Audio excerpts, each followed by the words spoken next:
Olá, tudo bem? Mais uma vez é um prazer estar em sua companhia. Começa agora o programa Análise Direta, que é o programa de entrevistas do canal HIT Notícias, transmitido para todo o Brasil pelo canal HIT Notícias e mais 190 países pelo canal 1 Europa. E o tema de hoje do nosso programa é o direito eleitoral, principalmente em virtude dos últimos acontecimentos nos Estados Unidos, os desdobramentos da eleição norte-americana e também o processo eleitoral brasileiro. E para falar disso, nós contamos hoje com a presença aqui de um especialista no assunto.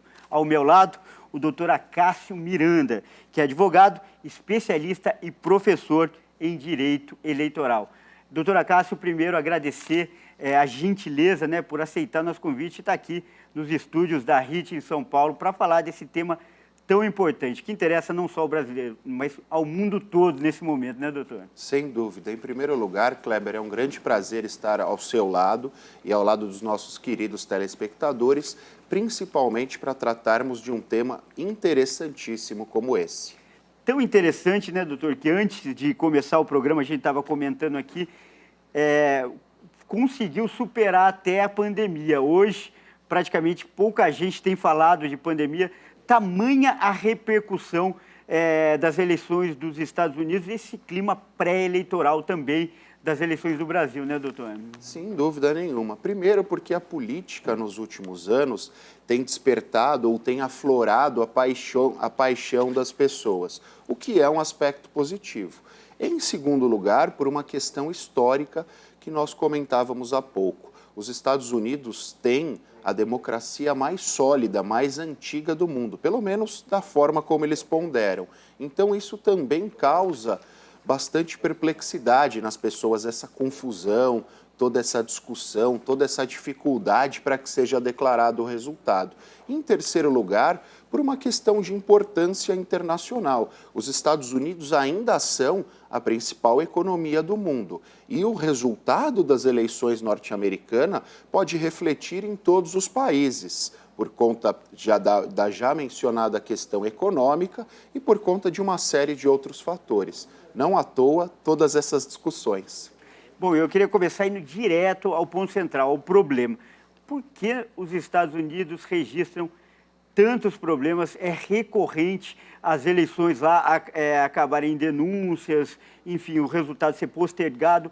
Por que isso acontece no país que, como o senhor disse, se mostra para o mundo como uma referência de democracia? O sistema eleitoral deles, verdade seja dita, é bastante confuso. As pessoas têm percebido isso. Primeiro, nós temos os votos populares, os votos individuais de cada um dos eleitores, que é importante nós ressaltarmos, não é obrigatório. Um segundo aspecto diz respeito à importância dos delegados. Mesmo que o sujeito tenha vencido no voto popular, se ele não conquistar um número mínimo de delegados, que é aquele número mágico, eles chamam de número mágico, de 270 delegados, ele não poderá ser declarado vencedor. Ou seja, nós temos dois tipos de votos, um menos importante, que é o voto popular, e um tido como mais importante, que são os votos dos delegados. E é necessário que nós olhemos para as duas contagens e é necessário que o resultado dependa das duas contagens, repetindo, dependendo, obviamente, da obtenção de um número mínimo de delegados. E isso para nós, brasileiros principalmente, que temos um sistema eleitoral onde só há o voto popular de forma obrigatória, e a contagem e a eleição do candidato vencedor se dará de duas formas. No Brasil, nós temos o sistema majoritário para os cargos executivos, portanto, aquele que obtiver 50% mais um dos votos válidos será declarado vencedor, e o sistema proporcional no legislativo, onde há um cálculo para que as cadeiras que estejam em votação sejam distribuídas entre os candidatos, não necessariamente os mais votados. Então, quando nós olhamos para os dois sistemas, o sistema americano, sob a nossa visão, é muito confuso. E as pessoas não devem ter vergonha nenhuma de olhar desta forma, porque ele de fato é confuso. Acho que o senhor começou muito bem porque nós estamos cumprindo uma função didática, que é explicar. Realmente o senhor resumiu, definiu bem. Ninguém tem obrigação de saber, ainda mais os Estados Unidos. É claro que nos interessa o resultado, como interessa para o mundo todo, mas é difícil entender e eu já parabenizo o senhor por começar dessa forma, explicando. Então, na prática, é uma eleição indireta lá. O eleitor não vota diretamente no presidente, ele vota em quem vai escolher o presidente. Sim. Na verdade, ele escolhe os delegados e os delegados são responsáveis pela escolha do presidente. Mas é importante nós entendermos que o delegado está vinculado à escolha dos eleitores. Ele declara anteriormente quem ele vai votar, né? Exatamente. Ele é escolhido pelo fato de já ter dito anteriormente que opta por A ou opta por B. Então, por isso que a partir do momento em que há contagem dos delegados, já há possibilidade de nós calcularmos quem será o vencedor. Então, supondo que eu seja delegado e você seja delegado. Você seja um delegado de Donald Trump, eu sou um delegado de Joe Biden. O eleitor escolhe o Acácio, então o Acácio será obrigado, obviamente, a optar pelo Joe Biden. Mesmo assim, há casos históricos de reverter, do delegado mudar de posição? A história tem registrado esse tipo de acontecimento? Não. Porque acaba com a credibilidade dele, né? Exatamente, ele fica vinculado àquela escolha. Já na largada, os eleitores sabem que aquele delegado é de um, aquele delegado é de outro. Então há essa vinculação. Correto. E esse caso de agora envolvendo o Trump e o Biden não é o primeiro, né? Recentemente a gente teve outra disputa muito parecida. Eu queria que você fizesse uma comparação entre o George Bush e o Al Gore. Foi mais ou menos parecido, houve também pedido de recontagem de votos. Queria que você fizesse um paralelo entre esses dois casos. Sim. No ano 2000, e aí nós ficamos todos assustados, porque já se vão 20 anos e nós lembramos, eu pelo menos tenho nitidamente na memória aquela situação. E o que acontece? Um candidato democrata, Al Gore, que era vice-presidente à época do Bill Clinton, foi o mais votado nos votos populares. E o George Bush, que depois foi declarado vencedor e foi presidente norte-americano por 2 mandatos, perdeu nos votos populares e perdeu por uma margem pequena nos delegados. Mas o George Bush foi mais efetivo na sua estratégia jurídica, diferentemente do que tem acontecido agora com o Trump. Por quê? O George Bush pediu para que fosse declarada a fraude em um único estado, na Flórida, que é o estado onde ele tinha a sua base eleitoral, portanto ele tinha certa convicção na vitória, é um estado tradicionalmente republicano e, principalmente, é um estado que tem uma das maiores quantidades de delegados nos Estados Unidos. Então, foi muito mais um cálculo matemático do que um cálculo jurídico. Ele tinha alguns elementos para que fosse declarada a fraude, ele tinha alguns elementos para que alguns votos fossem invalidados, por isso a recontagem.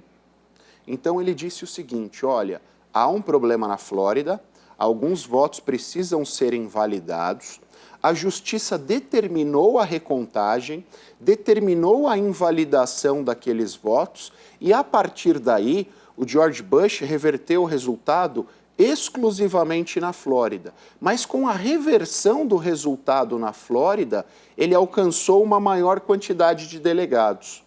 Ou seja, nós falávamos também há pouco, antes do início aqui do nosso bate-papo, nos Estados Unidos, a contagem eleitoral se dá através de cada um dos estados.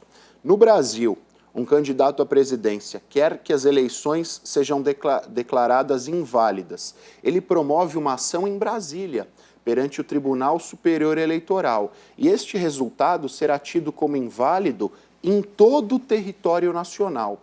Nos Estados Unidos, não. Ele promove uma ação perante um estado, especificamente, é a justiça daquele estado quem julgará a suposta fraude eleitoral e aquela decisão judicial valerá exclusivamente para aquele estado.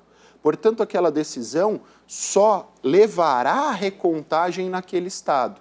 O que o Bush fez? Eu preciso só da Flórida para ganhar.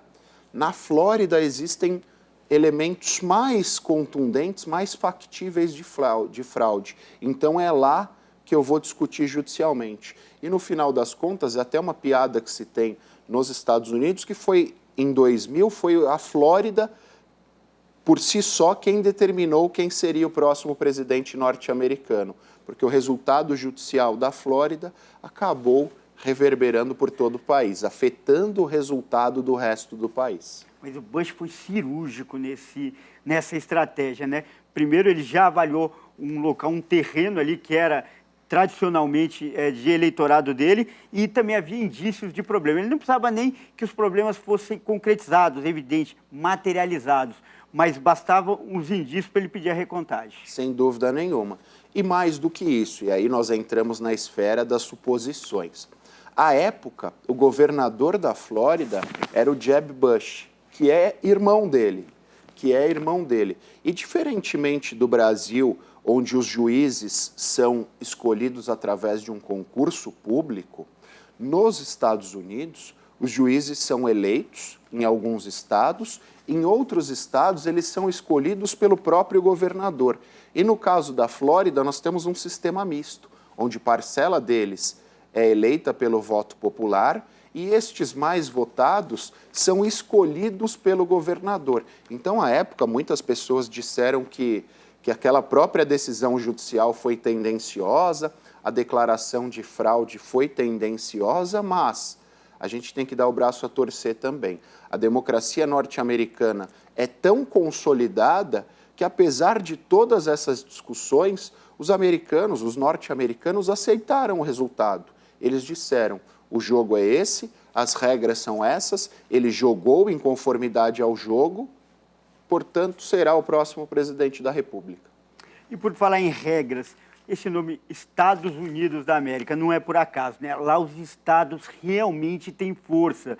O poder federal, né? A esfera federal muitas vezes serve apenas como uma mediadora dessas relações, mas a definição, as leis são bastante regionais. Em cada estado há uma regra diferente. Sim, Estados Unidos da América, exatamente.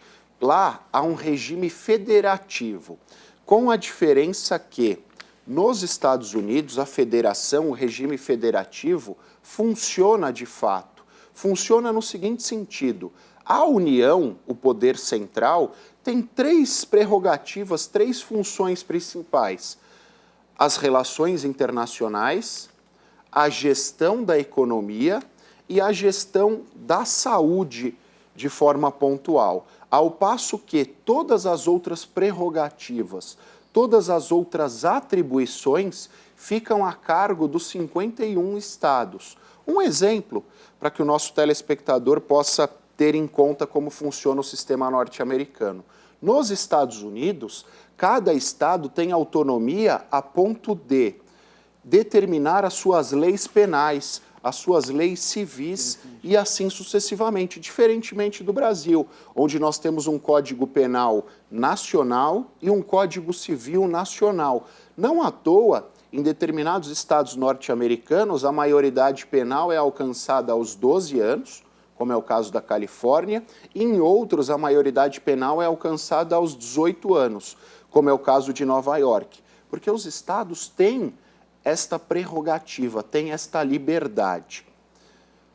Por conta destas prerrogativas, desta liberdade, a justiça de cada um dos estados tem as suas próprias regras. Então, o que seja fraude no estado A, talvez não seja fraude no estado B.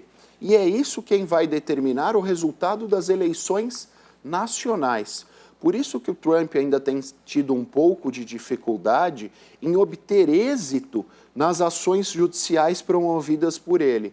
Porque nos estados onde ele tem alegado fraude, que são aqueles estados-chave para a obtenção da vitória eleitoral, de acordo com a legislação daquele estado, não está caracterizada a fraude.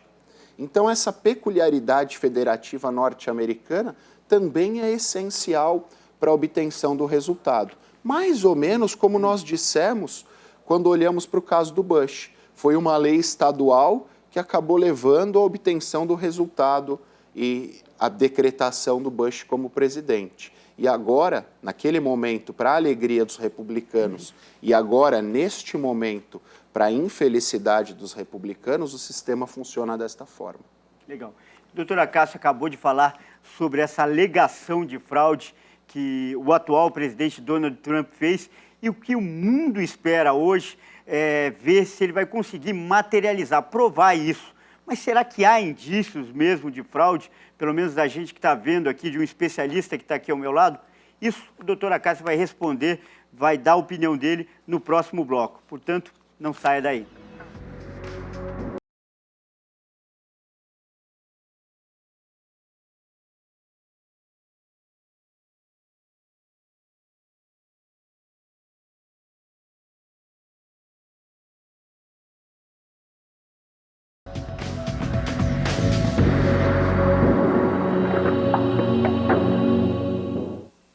Olá, e nós voltamos aqui ao estúdio da RIT em São Paulo, onde é gravado o programa Análise Direta. O programa que tem hoje aqui como diretor o Adailson Oliveira, dando esse apoio e fazendo todo esse trabalho para essas belas imagens que você está vendo.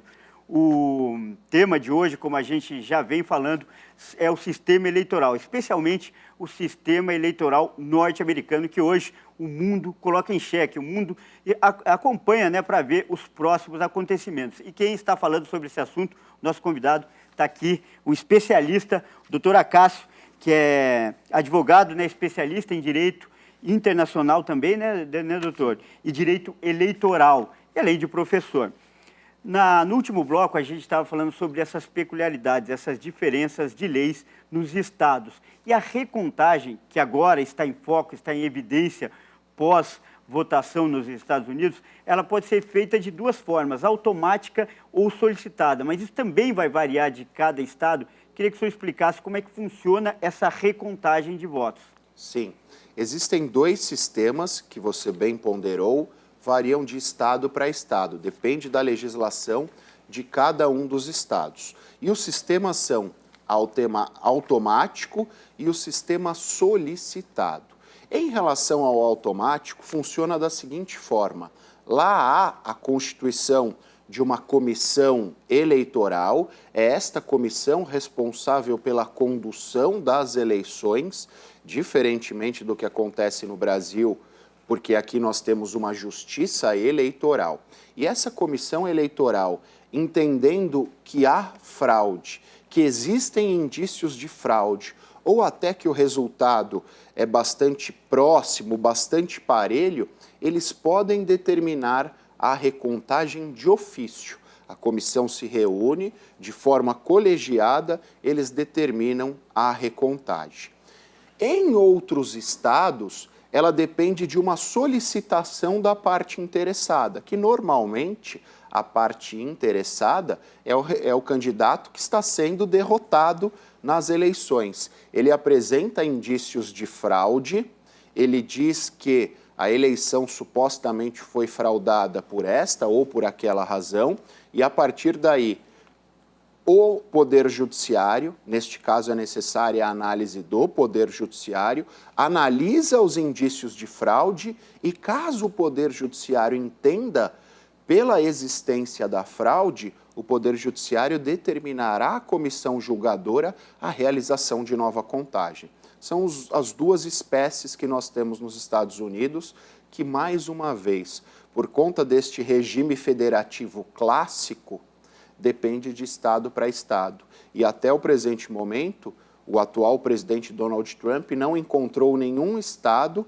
onde haja determinação da recontagem de ofício e, principalmente, que o resultado da recontagem deste estado vá representar a sua vitória nas eleições. Porque a Geórgia, salvo engano, já está fazendo a recontagem, mas os delegados, a quantidade de delegados da Geórgia não é suficiente para determinar a reversão do resultado eleitoral. E antes da gente entrar nessa questão das irregularidades, da fraude, a gente tem falado muito aqui dessas diferenças, desse poder que os estados têm, mas é bom explicar, e o senhor também conhece bem desse assunto, que tem uma lógica, tem um fator histórico também que justifica esse poder dos estados, que foi garantir a unidade do país. Essa possibilidade dos estados terem força é que conseguiu fazer com que os Estados Unidos fossem os estados realmente unidos, porque senão poderia acontecer como aconteceu na América do Sul, ter muitos países pequenos com independência, né, doutor? Exatamente, exatamente. Quando da independência norte-americana, em 1770 e pouco, houve a união de vários estados, mas os Estados Unidos, e até hoje, eles são assim. Eles são, quando nós olhamos para um estado em comparação a outro estado, principalmente aquela divisão leste-oeste que eles têm, culturalmente, socialmente, ideologicamente, eles são bastante diferentes.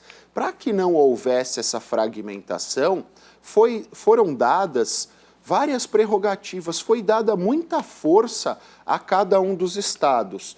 E a presidência da República, os Estados Unidos da América, são representativos, são um poder central, mas eles se submetem sobremaneira aos estados. Não à toa, nos Estados Unidos, eles têm o que nós chamamos de Constituição dirigente. O que é uma Constituição dirigente? A Constituição norte-americana tem 13 artigos, porque a Constituição só estabelece aqueles elementos mínimos para a determinação dos passos da nação. Diferentemente do Brasil, onde nós temos uma Constituição analítica, que tem 300 artigos. Acaba sendo muito mais difícil, né, para assimilar todas essas normas, essas regras, né? Exatamente. E a nossa Constituição precisa contemplar todas essas matrizes sociais, todas essas matrizes culturais, todas essas matrizes ideológicas, e aí a gente acaba tendo uma Constituição que é enorme. Diferentemente da situação deles, onde a Constituição diz, olha, estados, nós vamos observar isso, isso e isso, a partir daí o resto fica a critério de cada um de vocês. Correto. Agora, voltando para o assunto eleições e o principal tema hoje que o mundo discute. O atual presidente Donald Trump alega fraude, mas o mundo aguarda uma materialidade, ou seja, provas dessa fraude. Agora, de longe, claro, a gente tem que ponderar que tudo que chega de informação são através das agências de notícia. Mas com base nessas informações e na sua experiência em relação às eleições norte-americanas, é possível comprovar essa fraude? Quais as chances disso acontecerem na sua avaliação? Diante de todas as informações que nós estamos recebendo, eu acho que essa probabilidade é mínima. E eu digo por quê.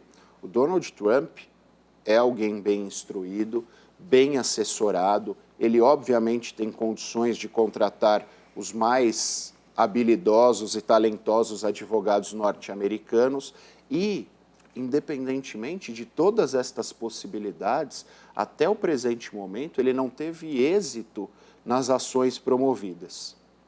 E qual é a razão pela qual ele não teve êxito nas ações promovidas? Porque não há materialidade, não existem elementos concretos que comprovem a ocorrência de fraude.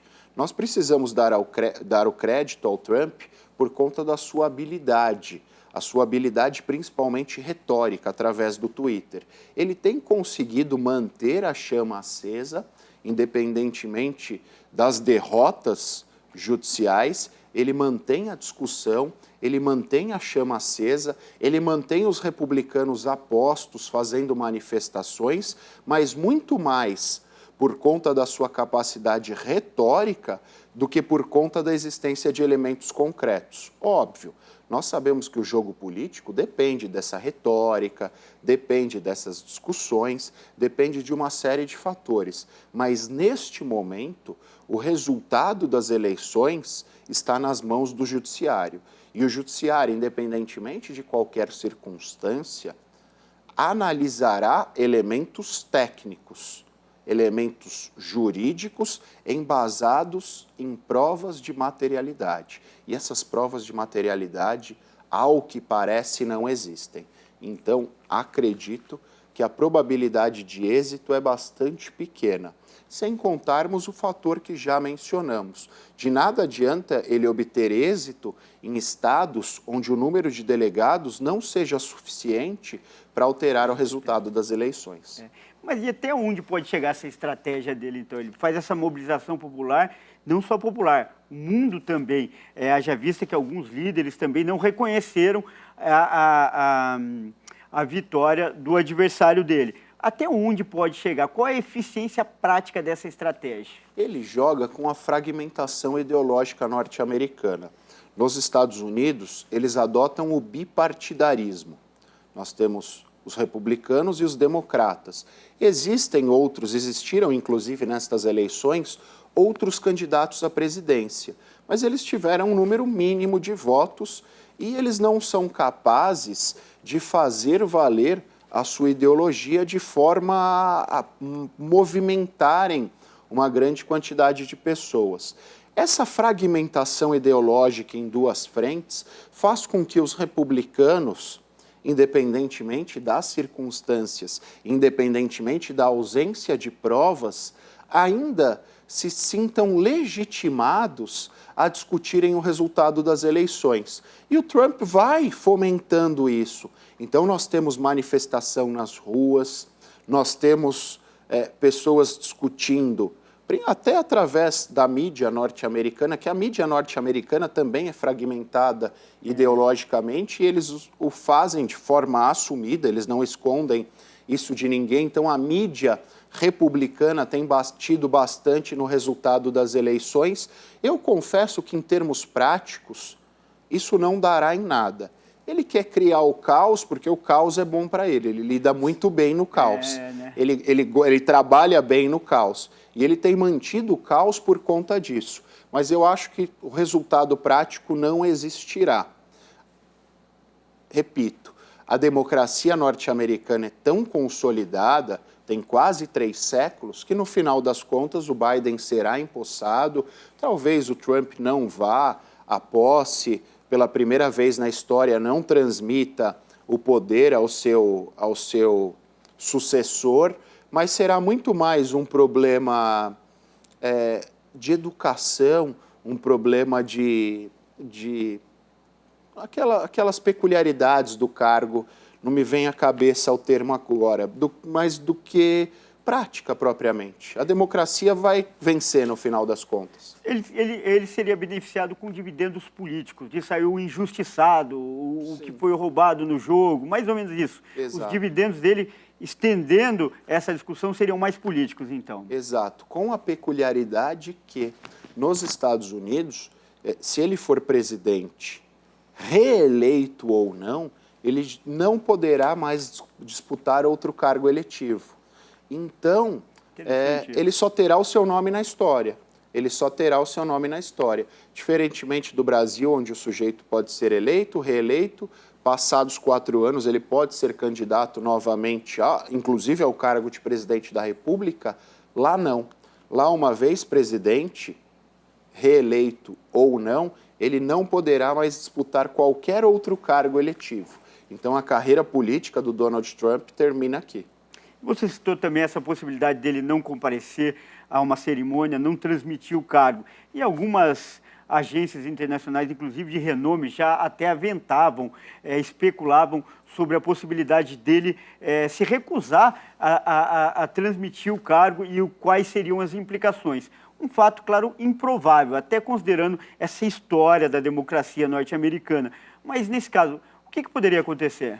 São 2 fatores, me faltou o termo aquela hora, a liturgia do cargo. Primeiro, a liturgia da transmissão de cargo. É necessário que um presidente transmita para o outro. Caso ele não o faça, o presidente do Congresso norte-americano o fará em substituição ao Trump. Caso ele se recuse a transmitir o cargo, e aí as forças institucionais, a consolidação das instituições norte-americanas fará com que o cargo seja transmitido por bem ou por mal, seja através do Poder Judiciário, seja até através das forças militares norte-americanas. O exército fará com que o Donald Trump saia da Casa Branca e o Biden seja empossado. Eu confesso que não vislumbro essa possibilidade. Um presidente da República sendo arrastado para fora da Casa Branca, carregado pelo exército. Mas o Trump, até por conta da sua formação marqueteira, talvez o faça achando que isso será bom para a sua imagem de herói, de injustiçado e assim sucessivamente. Doutor, nunca podemos esquecer que lá é a terra de Hollywood, a terra do cinema, então tudo pode acontecer lá. Exatamente, exatamente. Agora, no próximo bloco, eu vou pedir para o doutor fazer uma comparação, um paralelo entre o sistema eleitoral norte-americano e o sistema eleitoral brasileiro. Portanto, não saia daí, que daqui a pouco a gente volta.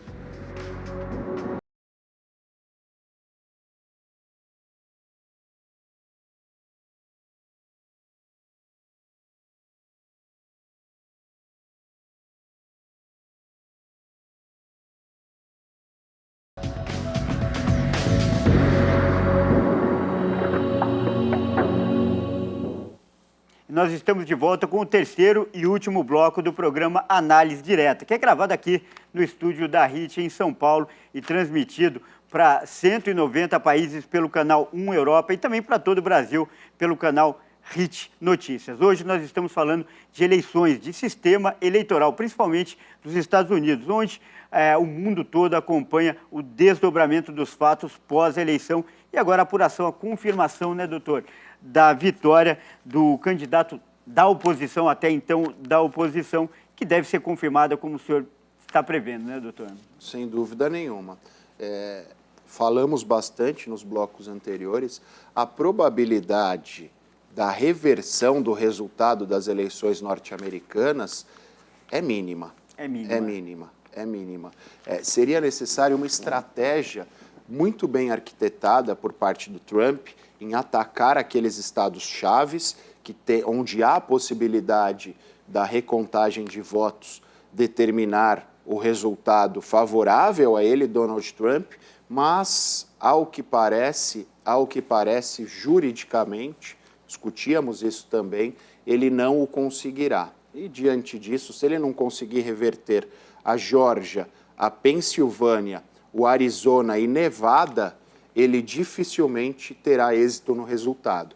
E é importante a gente pensar o seguinte, são 4 estados que normalmente são estados republicanos, ou pelo menos nas últimas eleições mostraram-se estados republicanos, e ele perdeu nesses 4 estados.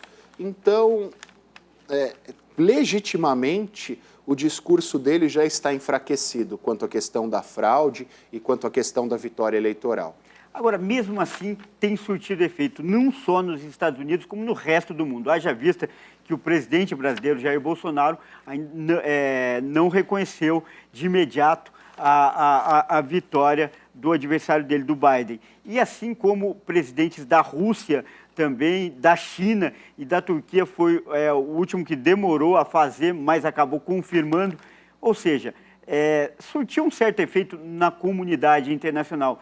E qual a implicação dessa demora dos outros chefes de Estado em reconhecerem essa vitória? É muito mais uma questão de postura do que uma questão de legitimidade no reconhecimento. Eu acho que o argumento da maioria destes chefes de Estado é um argumento correto. Olha, a comissão julgadora ainda não declarou oficialmente, ainda não declarou de forma definitiva o resultado. Diante disso, não posso eu, respeitando a soberania norte-americana, parabenizar o vencedor antes da declaração formal deste resultado. É uma questão de liturgia, mais uma vez usando o termo, é uma questão de formalidade no trato das relações internacionais e eu vejo como correto. O problema houve também a fragmentação ideológica em relação a esses cumprimentos.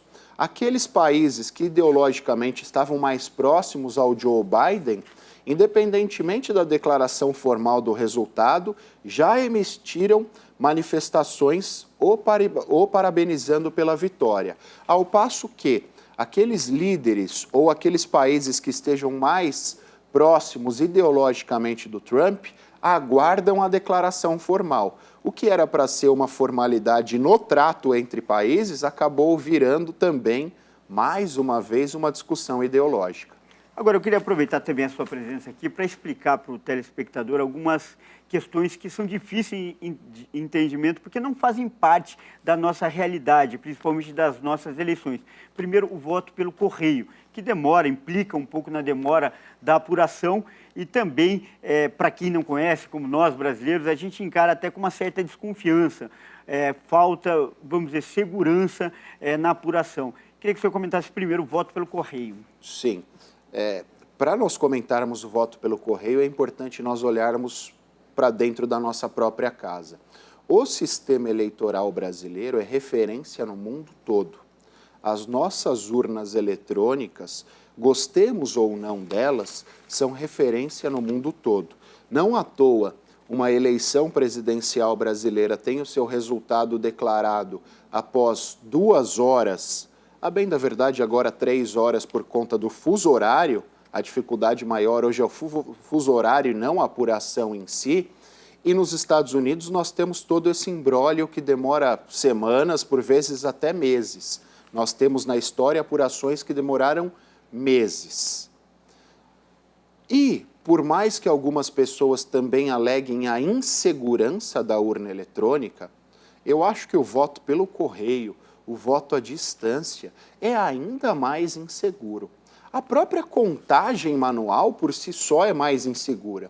Eu não sei se vocês lembram, mas quando nós adotávamos no Brasil ainda o voto manual, não eram poucos os casos de pessoas que eram presas durante a apuração com uma caneta Bic embaixo da unha. Eles punham uma pontinha da caneta Bic embaixo da unha para que eles marcassem de forma fraudulenta votos em branco. Ainda há margem para isso nos Estados Unidos. Então, eu acho que, apesar de serem a democracia mais antiga do mundo, a democracia mais consolidada do mundo, o sistema eleitoral deles é um sistema eleitoral arcaico. Mas o argumento deles em prol deste sistema eleitoral arcaico é exatamente a tradição. Eles dizem que votam presencialmente pelo correio há mais de 300 anos, desde que a democracia deles surgiu. Então, se funciona há 300 anos, apesar de alguns parcos problemas, eles optam por manter. Virou até piada na internet, né? Mandaram o homem à lua, mas contam papelzinho para definir o presidente, Exatamente. né? Exatamente isso. E lá não é essa perspectiva de mudar ou transferir para a urna eletrônica, deve continuar mesmo no papel? Por conta desta tradição. É a tradição. Por conta da tradição. Eles falam que a democracia funciona bem por conta destes 2 tipos de voto, voto presencial e o voto por correio, então eles optam por manter. Com uma outra peculiaridade que para nós é bastante estranho. Lá não há uma justiça especializada, lá não há uma justiça eleitoral. Há a formação de uma comissão julgadora. E os votos presenciais, os locais de votação, não necessariamente são locais públicos. Existem pessoas que cadastram a própria garagem de casa para que a garagem de casa funcione como um local de votação. Uma zona eleitoral. Exatamente, exatamente. O que para nós chega a ser bizarro, porque no Brasil a urna eleitoral é conduzida pela polícia militar, nós temos polícia na porta dos locais de votação, nós temos inúmeras autoridades dentro das zonas eleitorais e lá o sujeito monta a urna na casa dele, as pessoas votam, ele entrega a urna para a comissão julgadora e está tudo certo. Doutor, o papo foi muito agradável, nosso programa vai chegando ao final, o tempo voou, porque eu digo que o senhor conseguiu sair daquela mesmice que está a cobertura entre a denúncia tem fundamento, não tem. Foi praticamente uma aula explicando, né, os fundamentos do sistema eleitoral norte-americano, bem como essas curiosidades que atraem muito nosso telespectador. Então, eu agradeço a sua participação e reservo esses minutos finais para o senhor deixar os contatos, as suas redes sociais, para quem quiser saber mais, acompanhar o seu trabalho, por favor.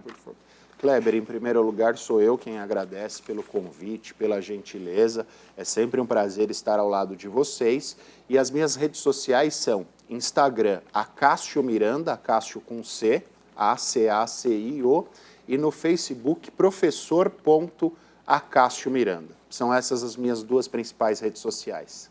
Mais uma vez eu agradeço e o programa Análise Direta vai ficando por aqui. Você que gostou dessa entrevista, quer assistir de novo, acesse nossas redes sociais pelo Facebook /programa Análise Direta ou então no YouTube, no canal HIT Notícias. Lembrando que nosso programa é transmitido para todo o Brasil e mais 190 países pelo canal 1 Europa. E você que está no exterior pode entrar em contato com a gente pelo WhatsApp, manda sugestões, até críticas também. E o número é o 55, você que está fora do país, 11 99 224 7760. Continue ligado, porque aqui você sempre tem um especialista renomado falando de um tema muito importante para o seu dia a dia. Até a próxima!